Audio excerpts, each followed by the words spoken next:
Hello and welcome to the fourth episode of Sitting Apart. Today we are having a discussion on one of the most important topics right now, mental health. And to enlighten us on this subject, we have a mental health expert, Dr. Josefa Binderwala. Sir is a psychiatrist by profession and he's been in this field for over 2 decades now. Through this podcast, he has answered some of the most basic questions like what is mental health, to questions like what kind of impact this lockdown is having on mental health and how to keep yourself mentally fit. So yeah, let's get into this podcast and have all our answers.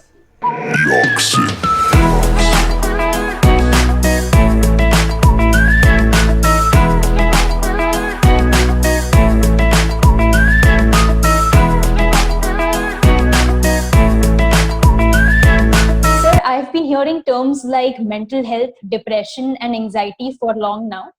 But since this lockdown, these terms have become rapidly common. So, what I feel is that it's really sad that so many people are going through this. But on the brighter side, maybe it's a good thing that everyone is being vocal about it and expressing themselves and making the issue a bit normal. But ये कुछ tweets पढ़ के या कुछ Instagram posts पढ़ के मेरा एक फंडामेंटल डाउट क्लियर नहीं हुआ है. That is what is exactly mental health. Is it similar to happiness or is it just the absence of mental illness? Okay, so mental health encompasses everything related to your thinking, your feeling, your behavior, and even your physical health, including all those things that you have as habits that determine your wellness. Okay, so it's not just an absence of mental illness. It's not just being happy. It's a collection of all these things together that constitute mental health. And we have positive mental health. It's not just about diseases. It's about being comfortable with who you are and how you behave. So what I've been constantly finding in the society is that when a certain someone who's of our generation, let's say, facing some kind of mental health problems or is not comfortable with the state that they're in, they try to approach their elders or maybe their peer ones and maybe parents, grandparents, and there often is a state of unawareness amongst them that causes them to advise them in certain ways that maybe does not help. Like if I were to go and tell my father that I'm not feeling well mentally, he'll say sleep it out, just sleep it out and you will feel better maybe. So over the generations, I feel that people have been dealing with this issue but they have not been very vocal about it. So how has the mental health impact changed over the years, the perception about mental health, and what kind of problems did the previous generations face regarding this? Okay, so mental health has always been important, but the understanding of what mental health constitutes has only come up, let's say, in the last century or so. Okay, when people started helping people with psychological difficulties and stopped criticizing them or blaming them or showing them down. Over the last 30, 40 years, 40, 50 years, we've had access to certain medication which have been able to impact the quality of life of people suffering from chronic conditions. So that has given a ray of hope. But that has also given a lot of these so-called bullies, the ignoramus people, they have escalated their bullying by making fun of these people, making it difficult for people with mental difficulties to seek help. Within the last 20 years, 25 years since I've been practicing, I'm noticing that the willingness to seek help is on the rise. Very good news. In fact, I would go to the extent of saying that in the last 4 or 5 years, I'm seeing a trend where college goers, young teenagers and college goers are coming along with their friends to the clinic.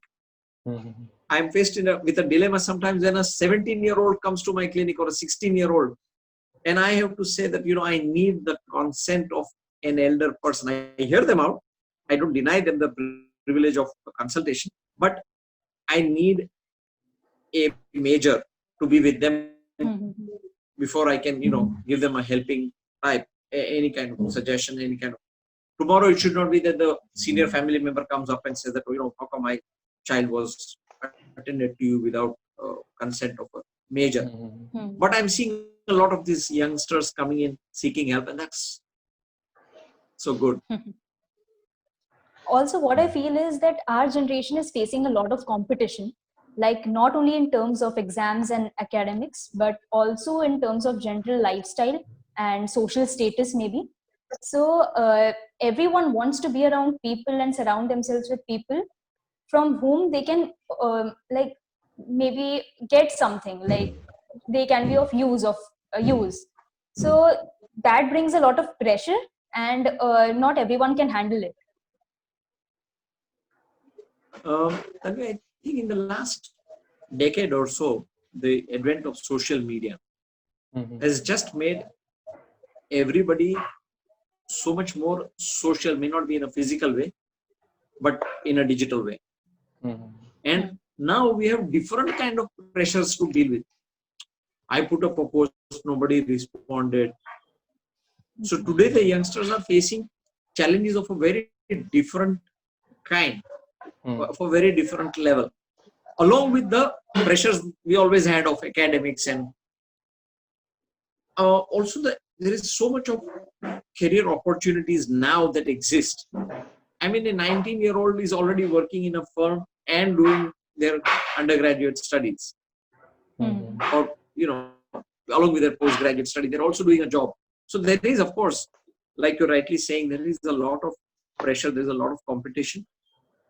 But I think there is a spark in the younger generation. I think, regardless of what some of our grandparents say, okay, this younger generation is, I see that they're more truthful. I see that they're willing to put in that extra mile, willing to learn new things. So, as far as mental health is concerned, I think if this message can go across that it's okay not to feel okay. And it's okay to seek help for not feeling okay. If this simple message can just get across, I think we're already winning, winning a better quality of life for ourselves.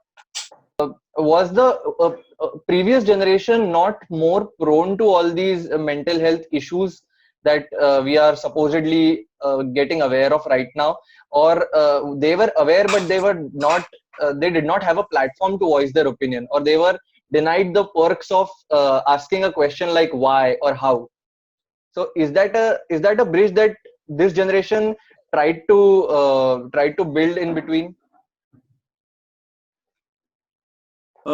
Raghav, the problem that exists today also existed earlier. One is lack of awareness. Two is lack of access. Okay, but if there is no awareness, if people just don't know, okay. Let me give you my example.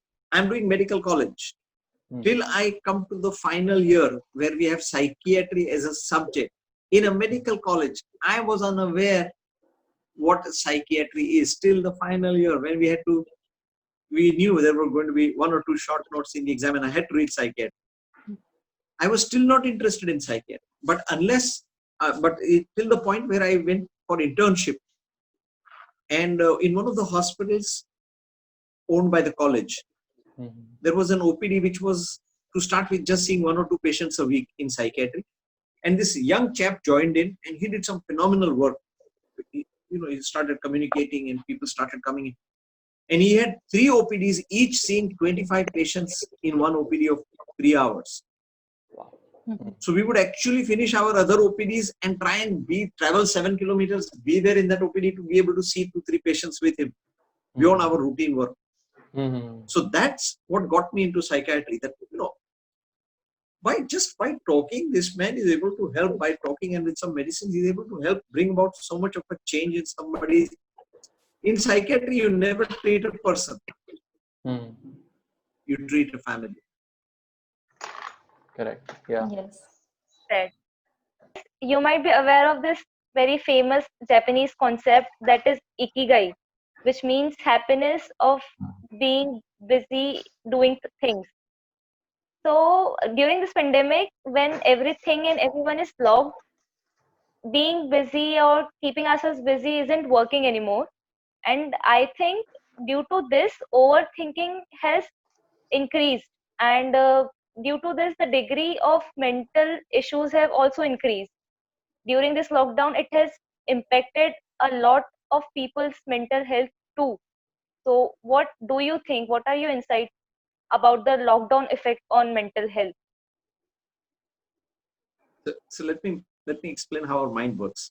Mhm. We get 50,000 thoughts per day. How many? 50,000 thoughts. If you are handling your thoughts well, and if you are channeling your thoughts in the right direction, if you have something to do, you're okay dealing with your thoughts. If you're doing nothing, then the thoughts race away very fast and very far away. They take you to a future which is usually colored and painted by what you hear around and what you see on media, Mhm. and it takes your life away. It makes you nervous. Mhm. Lot of those people who are seeking help now in the pandemic actually had problems even before the pandemic started. Mhm. But because they are seeing everybody else also equally scared, it's okay to be scared because everybody around me is also scared. Now there is more talk of men. You understand what I'm saying? That's how we Yeah, function. yeah, Yeah. That's how we Herd humans live. mentality. Herd mentality. yeah. Hey, barabar hai. So that's how it's, and I'm nervous, you are nervous, she's nervous. It's okay to be nervous. It's okay to say that I have a problem. That fortunately is a silver lining in this pandemic. Mhm. But it's not that only the pandemic is a response. These people always had problems. So many of these people always had problems. But their busyness sort of just kept a lid on it. Now that busyness is, that lid is not there, and it's all come out. Mhm. Actually, So, we were so used to our normal life that we have forgotten that how to live with ourselves or how to enjoy our own company and solitude. That's missing somehow. so True. sorry. Yeah, I'm listening. So I wanted to I'm listening. give a personal anecdote here that before this lockdown, I was not much of a gaming person. I did not play many games on the phone or on the computer. So with this lockdown, I have realized that increasingly I am constantly on my phone and playing this new game called PUBG and the other games also. Mhm. Hmm. So and I I'm feel like listening. that keeps me busy and it keeps me happy. But is that a delusion that I am in, and am I trying to fill a void here? The void of being busy and being happy. So you are being kept occupied, not busy, Raghav. Mm-hmm. Pardon my correction of Yeah, your yeah. English. Mm-hmm. And you're not being kept happy, but you're being kept pleased. Mm-hmm. Okay. Yeah. Also, PUBG is a reasonably violent game.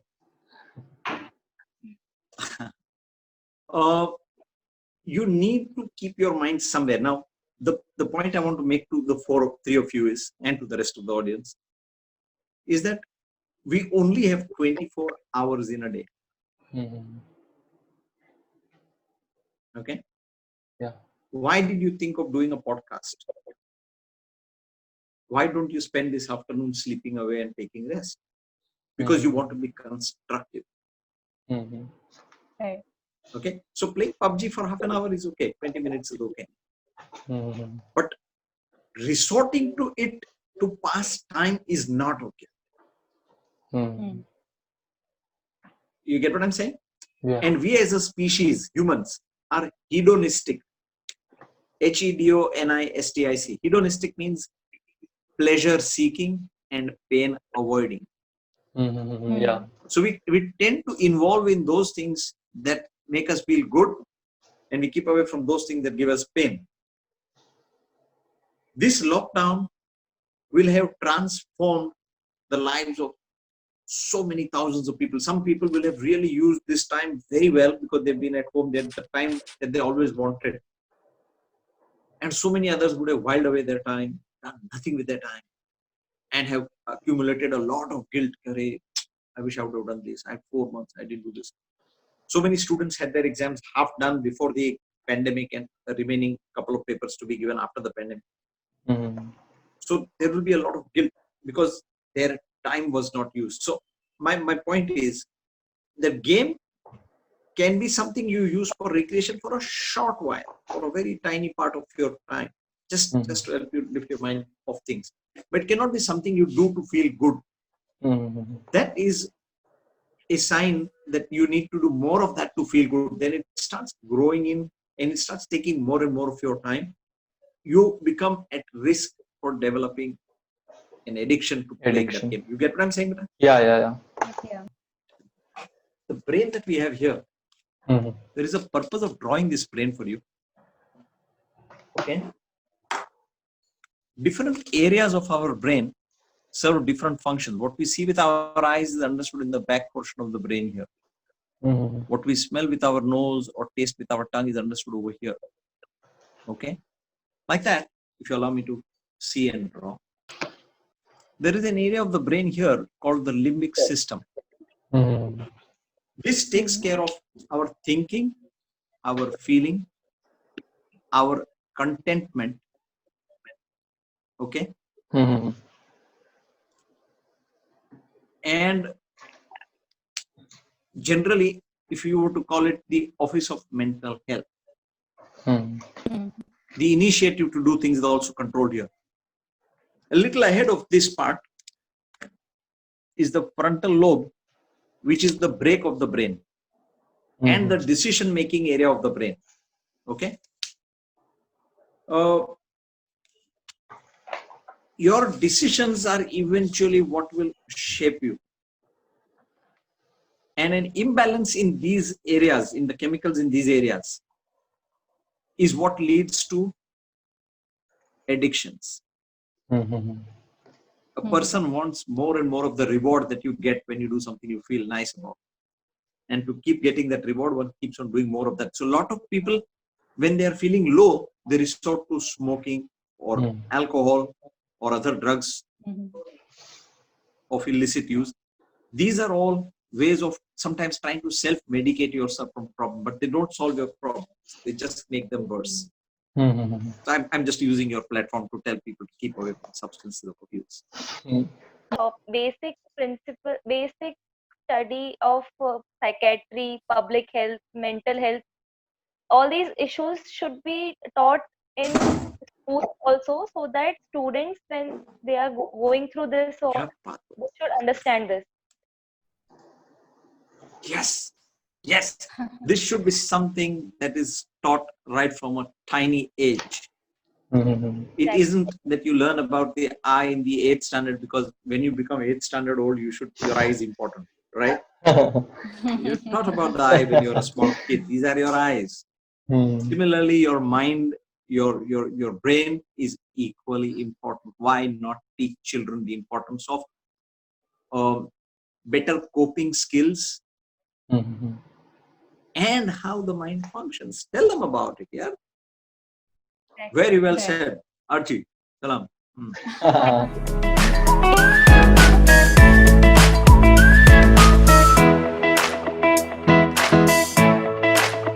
Next question which comes to my head is that the richer class of the society often faces a higher rate of depression. Like the coronavirus, mental health problems do not differentiate between caste, class, or creed.